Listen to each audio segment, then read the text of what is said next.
हमारे साथ मेहमानों का पैनल मौजूद है। हमारे साथ में अपर्णा दीक्षित जी जुड़ी हुई हैं। अपर्णा जी, बहुत स्वागत है। प्रवक्ता हैं आप बीजेपी से। कपीश श्रीवास्तव प्रवक्ता हैं समाजवादी पार्टी से, हमारे साथ में जुड़े हुए हैं। कपीश जी के साथ बहुत दिनों बाद एक बार फिर से चर्चा का मौका है। रणविजय सिंह वरिष्ठ पत्रकार हैं, हमारे साथ में जुड़े हुए हैं। रणविजय जी, बहुत स्वागत है आपका। निरंजन पोद्दार राजनीतिक विश्लेषक, बहुत स्वागत है निरंजन जी आपका भी। निरंजन जी, आप क्या कहेंगे?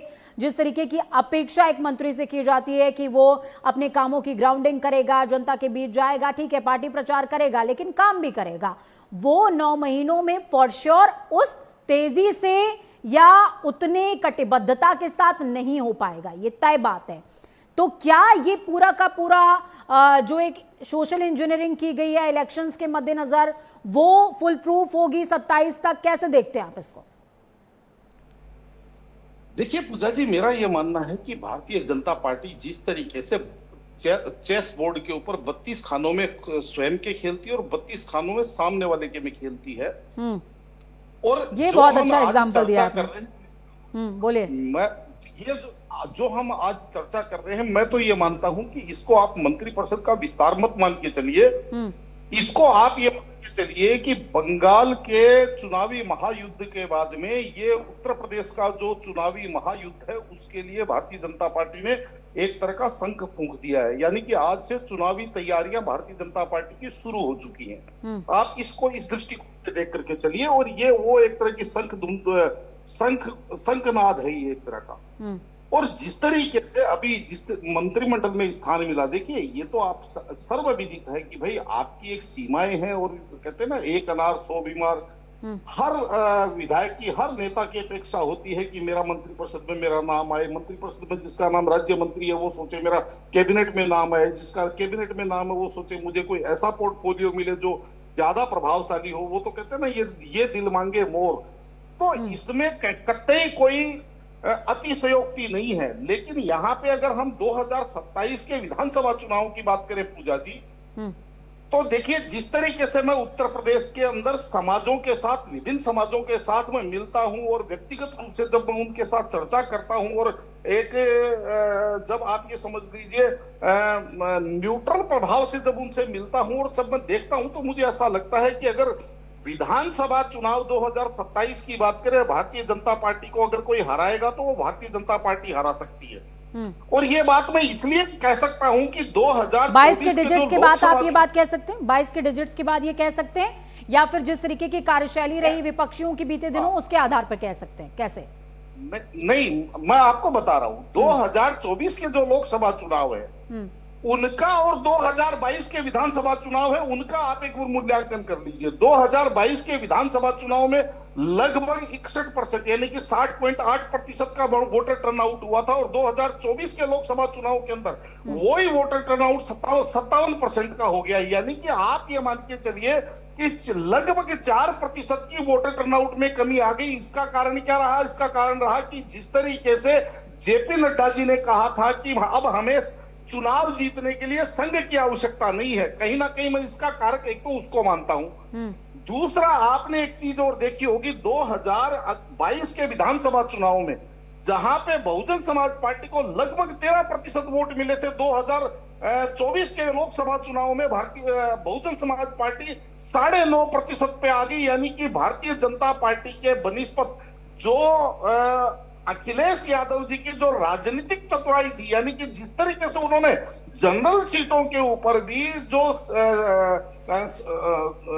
शेड्यूल कास्ट के जो कैंडिडेट हैं वो लड़ाए थे, ये एक उसकी बाजीगरी। लेकिन इसका आप ये मत मान के चलिए कि हर चुनाव एक जैसा होता है। भाई आप ये मानिए, पूरे विधानसभा सीट का ही आप उदाहरण ले लीजिए कि जो अवधेश कुमार जी हैं वो अयोध्या की लोकसभा सीट चुनाव जीत करके आए, और किस तरीके से पूरे देश के अंदर ये हुआ, भारतीय जनता पार्टी अयोध्या हार गई।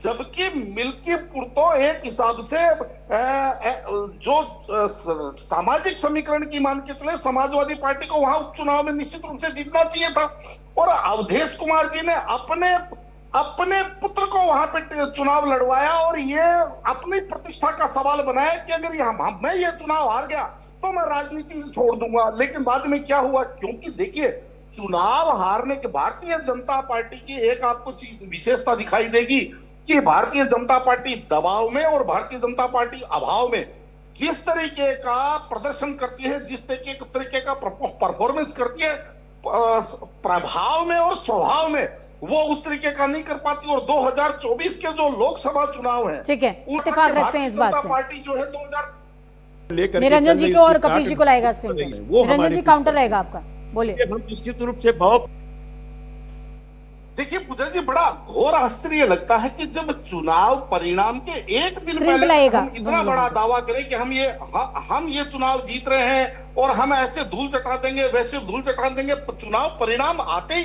कभी अंपायरिंग के ऊपर सवाल उठना चालू हो जाता है, कभी पिच के ऊपर सवाल उठना चालू हो जाता है, कभी बॉल टेम्परिंग की बात करना शुरू कर देते हैं, कभी कहते थे स्कोर बोर्ड के अंदर बेईमानी मुल्कीपुर में यानी कि शाश्वत कहने चुनाव का हुआ था, तात्पर्य ये है कि कोई ये उसमें हिंड्रेंस ये शासन का नहीं था। जनता, आप उन जो वीडियोस जनता को को समझाना किनारे चाहते हैं, निकाल क्या देंगे, आपको लगता है जनता को बात कनेक्ट कर रही है? जा रहा है भाई हम आप लोकतंत्र जो की कहते हैं निष्पक्षता की पूजा बात कर जी, रहे हैं। आज की अगर आप तारीख में विपक्ष की निष्पक्षतापूर्ण स्थिति अगर हो आप रही है करेंगे कि तो मेरा निश्चित मन रूप से भाया तो समाजवादी कुत्ता काट पार्टी के चुनाव खाया। को अभी जीते आपने हुए देखा मिलेगी। होगा आप आज कि करके दिखवा लो, चुनाव आज जीत परिणाम करके 4 मई दिखाएंगे। से पहले एक लेकिन दिन पहले भी जिस ममता तरीके बनर्जी से जो पुलिस है प्रशासन वो का उपयोग किया 430 गया, 230 जिस विधानसभा तरीके से सीटों का प्रशासन दावा ने करनी थी पकाया है, और उसके लाठी बाद में पटकाया कहती है है, कि वहां तो पे सेंट्रल मिर्जापुर में फोर्सेस किसने ने नहीं चुनाव जीता हरा है? दिया, हमें मैं चुनाव तो आयोग आपको ने पूछ चुनाव रहा हूं, हरा दिया।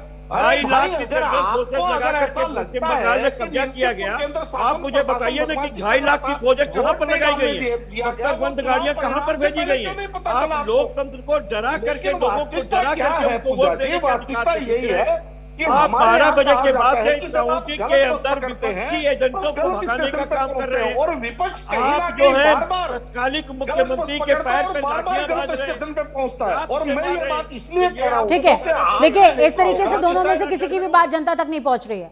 निरंजन जी, मैं आपके पास आ रही हूं। हम सभी जानते हैं कि यूजीसी बीते दिनों जिस तरीके से उत्तर प्रदेश समेत पूरे देश के अंदर एक बड़ा मुद्दा बना, बड़ा मसला बना, उसमें गवर्नमेंट को बैकफुट पर आना पड़ा है, यह हम सभी जानते हैं। क्या इस मंत्रिमंडल विस्तार में ओबीसी चेहरे प्लस एक ब्राह्मण फेस दोनों को संतुष्ट करने की, उस आग को थोड़ा ठंडा करने की कोशिश की गई है? और अगर कोशिश की गई है तो वो कितना सफल होती नजर आ रही है? देखिए पूजा जी, आपने जो यूजीसी की बात करी, निश्चित रूप से दुर्भाग्यपूर्ण जो एक अध्यादेश जो सरकार यूजीसी ने पारित किया था उसका सर्वत्र विरोध हुआ था। लेकिन आपको एक चीज और समझ में आनी चाहिए और वो ये है कि अगर आप उसी दृष्टिकोण से अगर देखते हैं तो आज भारतीय जनता पार्टी ने 5 ब्राह्मण मुख्यमंत्री बना रखे हैं।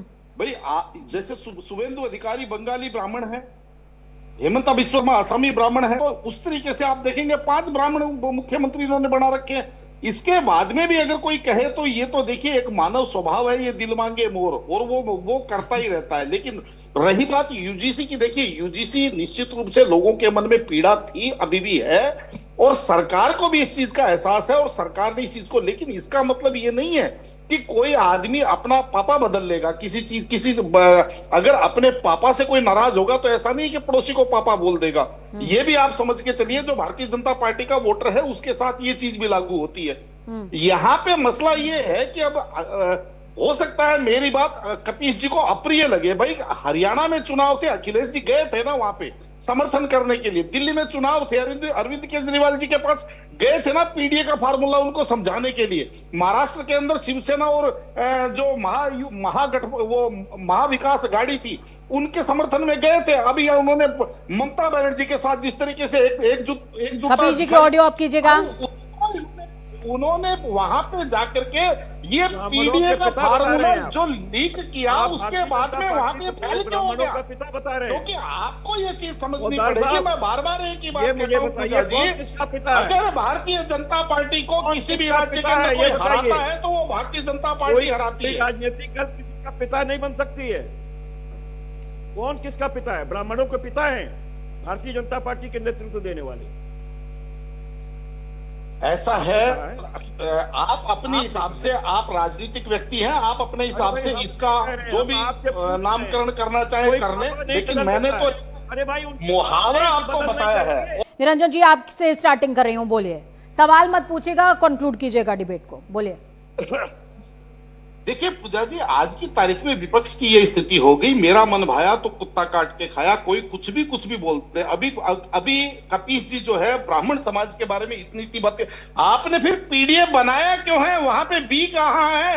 ब्राह्मण का बी तो है ही नहीं उसके अंदर। भाई आपने तो यही कहा ना कि 90% आबादी ये है और 10% आबादी वो है, उसके अंदर आपने तो ब्राह्मण समाज को तो छोड़ दिया। और यहाँ पे टीवी चैनल पे बैठ करके उसी पार्टी के प्रवक्ता ब्राह्मण समाज के